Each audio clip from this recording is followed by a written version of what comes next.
schedule of the Lok Sabha poll, phase 1. We'll do it in 7 phases, as was done last time. 7 phases. Phase 1 will start from 20th March notification, 5 days from now. And last date of withdrawal would be 30th March and date of poll would be 19th of April. इसमें phase 1 का schedule एक दिन से हमें 2 बार करना पड़ रहा है, फिर बिहार के लिए वहां एक फेस्टिवल है, तो नोटिफिकेशन की डेट सेम है, लेकिन बस लास्ट डेट ऑफ विड्रॉल हमें 30 मार्च की जगह 2 अप्रैल सिर्फ बिहार की फर्स्ट फेज के लिए करनी पड़ रही है, क्योंकि वहां त्योहार हैं। और 19 अप्रैल को यहां वोटिंग होगी और पूरी कंट्री में 4 जून को काउंटिंग होगी। So phase 1 this will look like this. ये मैप भी हम आपको प्रोवाइड कर देंगे। अभी ये जो येलो पोर्शन है ये ऐसा दिखाई देगा। तो इसमें जो फेज 1 का जो मैप है, इसमें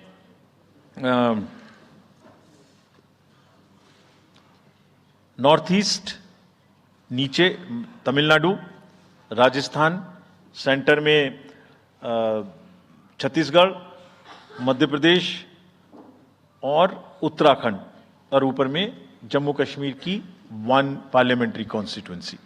ये येलो फर्स्ट फेज का आपके सामने में मैप है। सेकंड फेज और फर्स्ट फेज में 21 स्टेट्स जाएंगी पोल में। Second phase notification will start on 28th of March and date of poll will be 26th of April. Similarly here, in case of J&K, because of the some holiday, the date of one day would be different, date of security of nomination would be different, but date of gazette notification और date of poll would be common. Phase 1 में 21 राज्य polling में जाएंगे और phase 2 में उसमें से और राज्य जुड़ जाएंगे। So this is the map which would be phase 2, जिसमें हम नॉर्थ ईस्ट में काफ़ी जगह चुनाव को कंप्लीट करते हुए, तमिलनाडु में कंप्लीट करते हुए, सेकेंड फेज में राजस्थान को भी कंप्लीट करेंगे। Phase 3 would be from 12th of April and date of poll will be 7th of May. इसमें भी टोटल 12 स्टेट्स उस समय में जा रही होंगी और इस फेज में 3 नए राज्य में चुनाव शुरू होगा। इसका मैप कुछ इस तरह से दिखाई देगा। राजस्थान हम कवर कर चुके होंगे, तमिलनाडु कवर कर चुके होंगे, केरला कवर कर चुके होंगे, गुजरात इसमें कवर कर लेंगे, नॉर्थ ईस्ट पूरा कवर कर चुके होंगे और हम नए राज्यों को मिला के 3 इसमें नए राज्य भी जुड़ेंगे। फोर्थ फेज में 18 अप्रैल को गजट नोटिफिकेशन होगा और date of polling would be 13th of May.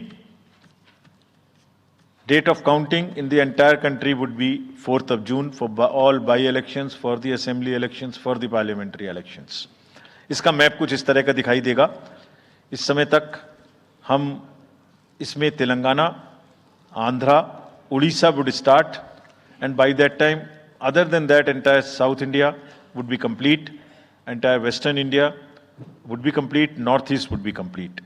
और फिफ्थ फेज 26 अप्रैल से शुरू होगी और 20 मई तक चलेगी। 20 मई तक डेट ऑफ पोल होगी, बीच में नॉमिनेशन, स्क्रूटनी और विड्रॉल की डेट्स रहेंगी। Counting of course is 4th of June. It will look like this, which is in front of you, and phase 5 में 49 constituencies will be going to the poll. Phase 6 में 57 constituencies will go to the poll, starting from the gazette notification on 29th of April and finishing on 25th of May 2024. इसका map कुछ इस तरह का दिखाई देगा कि मोस्टली यूपी, बिहार, बंगाल, उड़ीसा और साथ में कुछ नॉर्थ का पोर्शन चालू रहेगा। Last phase, 7th phase, notification will be on 7th of May and polling on 1st of June. So last polling would be on 1st of June and counting on 4th. And इस phase में पूरा पंजाब, हरियाणा भी शामिल रहेगा, Bengal, Bihar, Orissa. This is how the map will look. Yellow denotes the first phase, and accordingly the legends are given. We will share this map also with you, ताकि आप इसे अपने साथ रख सकें, इसके हिसाब से देख सकें. ये भी कोशिश की है हमने, और अगर पूरी फेज वाइज हम पिक्चर दें, ये भी एक अच्छी स्नैपशॉट है, जिसमें फेज 1 में 102 कॉन्स्टिट्यूएंसीज, फेज 2 में 89, फेज 3 में 94, फेज 4 में 96, 49, 57, 57.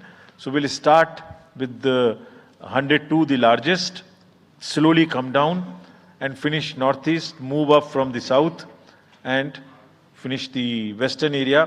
तो इसमें वेदर और हर चीज़ का ध्यान रखते हुए काफ़ी सोचने के बाद ये शेड्यूल बनाया गया है.